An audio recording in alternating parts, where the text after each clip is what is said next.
Your news starts now with a forewarned weather alert. Good afternoon, I'm Karen Drew. A second wave of snow and ice hitting southeast Michigan.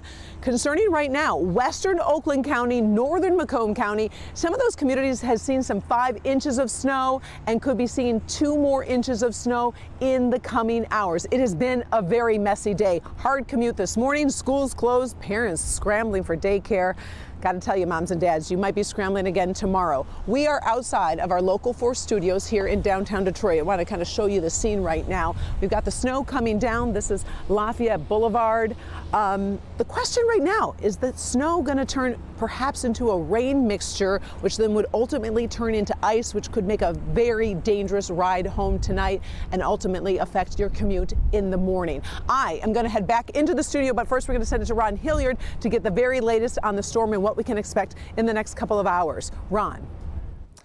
Thank you, Karen. We are now starting to see, after a little bit of rain mixing in, a return to all snow here in Metro Detroit. And some of these totals are significant that have come in here into our newsroom. Look at this. We're seeing as much as 6 or more inches, even 8 inches in parts of Oakland County. So as we look at some of these measurements that have come in, these are estimates coming in out of northwestern parts of Oakland County.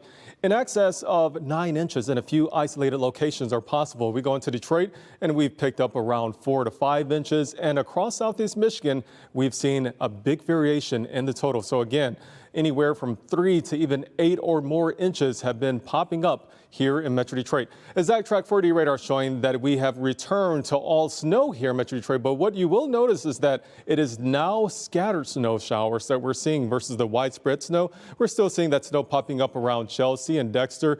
We also are seeing that snow as we go into New Hudson. We're seeing it in Novi right now. You go into the downriver communities, Taylor, Allen Park, Trenton. We're seeing that snow still hanging on with us, giving us the potential for another coating. So the road conditions are becoming the next big story. The slushy snow that we have out there on the roads, and as Karen mentioned, the wet pavement, that is freezing up at this point. We have the snow here in Metro Detroit. We have even some wet conditions here. All of that turning into ice over the next few hours.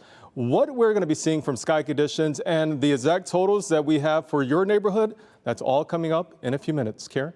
All right, thank you very much, Ron. Now, let's take a live look at I-94 near 59 over in Macomb County. Roads are slick right now for people getting off work and about to head home. Now we're going to bring in Craig Bryson from the Oakland County Road Commission. And Craig, the roads are slick from earlier. Talk to me about priorities and crews in terms of how you deal with this. You've got freeways, you've got neighborhoods. What do you tackle first and why?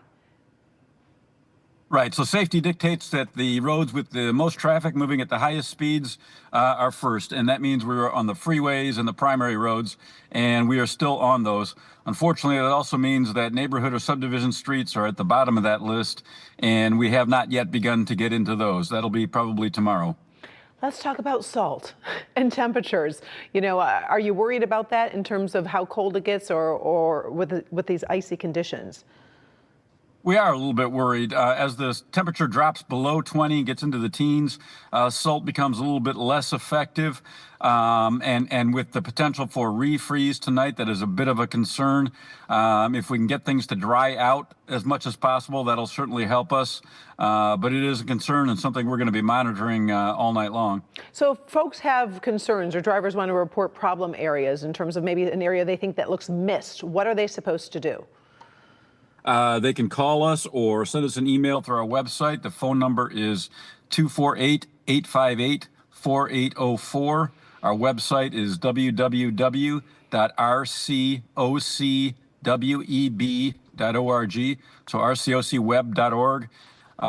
Go on there and send us a message through our message center, and we will get that. Okay, good luck today. I know you've got some long hours and you've got some folks who are working really, really hard, so we appreciate your time talking to us. Thank you very much. Appreciate that. All right, take care, Craig. All right, well, the snow that we are seeing today obviously is building up, and that is a concern for folks, obviously, who are there trying to deal with this shoveling. It's not the light stuff, it's not the fluffy stuff, it is the wet, heavy packing kind. And while great for building a snowman or making snowballs, shoveling, it can take a toll on your heart. When you're out shoveling snow, It's the equivalent of giving yourself a cardiovascular stress test. So in terms of your heart rate racing, blood pressure, you put your heart under a lot of stress when you're out shoveling snow. Health officials say they do usually see a jump in emergency room visits for heart attacks after it snows. Doctors say staying active year-round can lower your risk. Obviously, you can't change that immediately. So immediately, for the most important thing, listen to your body. If you start to feel some muscle pain, maybe some dizziness or shortness of breath, stop shoveling immediately and call your doctor. With the snow falling and the temperatures dropping, many students at Oakland University are still dealing with that limited heat. A third leak was found Tuesday in the campus hot water system, blamed on pressure changes after repairs. University says some buildings only have partial heat, so supervisors should keep limited staff on site and then use remote work when possible. Kresge Library will stay closed for the rest of the year. It's planned to reopen on January 4th. Head to our website, clickondetroit.com, for the latest updates on school closings, weather advisories. It changes hour by hour. You can also download the Forewarn Weather app by scanning the QR code on the bottom of your screen. We're also following the case of Mario Willis. He's fighting to overturn his murder conviction. Willis is serving a 41-year sentence for arranging a fire that killed firefighter Walter Harris back in 2008.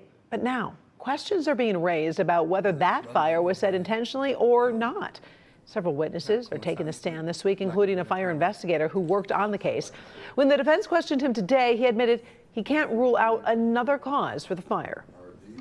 So as you sit here today, you can't say that the cause of the fire and the classification of the fire is anything but undetermined. Fair? Possibly. Like I said, without talking to him, I can't make a determination. And you'd have to default to undetermined. Okay. True? True. Darian Dove, a key witness who testimony led to Willis's conviction, testified on Tuesday. He says he lied about Willis paying him to start the fire, claiming he was pressured by detectives. Now, Dove says the fire was just an accident. His testimony could drag on all week long. We are on it for you, covering it hour by hour, and we're going to keep you updated as the story unfolds in court. Stay tuned to clickondetroit.com.